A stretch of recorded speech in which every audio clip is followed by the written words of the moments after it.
Today I'm going to share with you a really great resource called fold3.com. This is a database of military records. To access it here at school, you're going to simply type fold3.com up in the URL box. Once you press enter, it will immediately put this other information after it.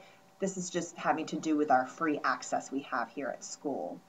On this website, you'll notice that there is a box for a first and last name.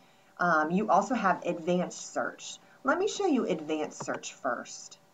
Advanced search would be good if you're unsure of the person's name that you're researching. Maybe you've seen some various spellings of the person's name, or maybe there's been some different spellings of the last name. So this would be a place where you could type in your ancestor's name, and then you could click the sounds like box, because then that's searching a little more broadly and not specific to the spelling that you've typed in. You can also use specific keywords. And let's say you're specifically searching a certain place or a certain war. You can put those things in as keywords or places. Or if you're looking for a specific year, this also helps to narrow down so you're sure it's the correct person.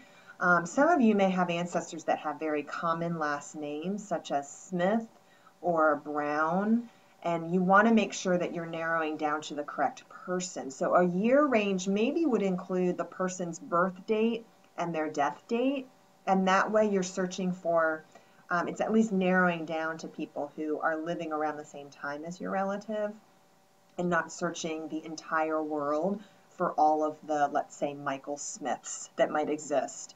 That could be pretty cumbersome to go through your results. So my ancestor has a pretty common last name, or not, pretty uncommon last name. It's a very unique name. So I'm going to go ahead and just search. I come up with my search results. I only have a few that come up. It's not a very common last name. On this page, you can see that it gives you some clues as far as the location of where these records are from. It also gives you approximate birth dates. So like this first record right here, I already know a little bit about my ancestor. I know that he's from Luzerne County in Pennsylvania, and I know that he was born around 1895.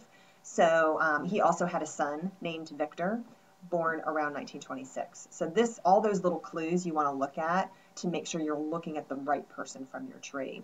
So if I click on this, it gives me some census record information. I could have also used Ancestry.com to find this out. But there are some records on here that you will not find on Ancestry as easily. Maybe a registration card for the draft, which we see here. Again, Victor E., about 1893. This is definitely my ancestor, and this is his draft card from World War II. But if I scroll down the list, I end up finding some Victor Zillers who are not my ancestors. Here's one who was born in 1925.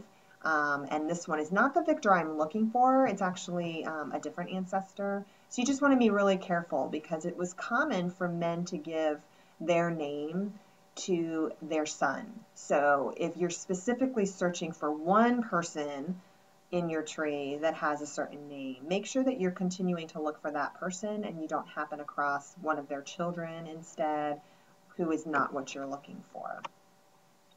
What you can do with these records then is that you can share them. If you click on the share button, it would allow you to email it to yourself, and then it has a link. I don't think that you'll be able to view the link at home, but this might be a good way for you to save it. So that would be a really good thing to do. You can also use, you can view it larger, and you can also do the screen capture method that Ms. Richardson has gone over with you to make a screen capture of this document, save it to your file on the network, and then print it out if you'd like to have it for your records.